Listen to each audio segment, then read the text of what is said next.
మధ్యాహ్న భోజనం వికటించి మహబూబ్ నగర్ జనరల్ ఆసుపత్రిలో చికిత్స పొందుతున్న విద్యార్థులకు అందించిన అల్పాహారంలోనూ మళ్లీ పురుగులు రావడంతో కలకలం రేపింది.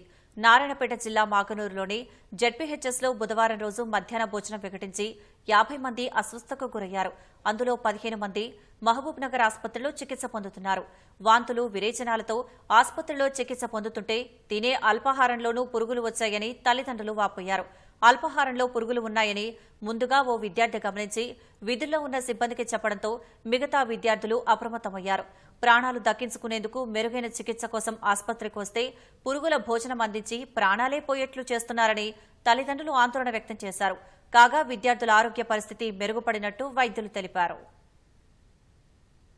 పొద్దున టిఫిన్ లో పురుగు వచ్చింది. మేడం మనకు చెప్తే ఇంకా ఏం పట్టించుకున్నారు. మళ్ళీ ఇంకోసారి చేస్తామని టిఫిన్ తీసుకున్నారు. మళ్ళా సార్ వచ్చినాక ఏమైందని అడిగితే పురుగు వచ్చిందని చెప్తే అప్పుడు సార్ గొడవ చేసుకున్నారు.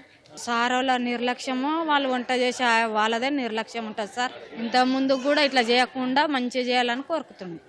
ఈడ ఉంటే ఇంకా వాళ్ళు వంట చేసేటోళ్ళు వాళ్ళే చేసింటారు. సార్ వాళ్ళకు కూడా పొద్దుగాల అది ఉప్మానే పెడితే దాంట్లో కూడా పురుగులు వచ్చినాయి.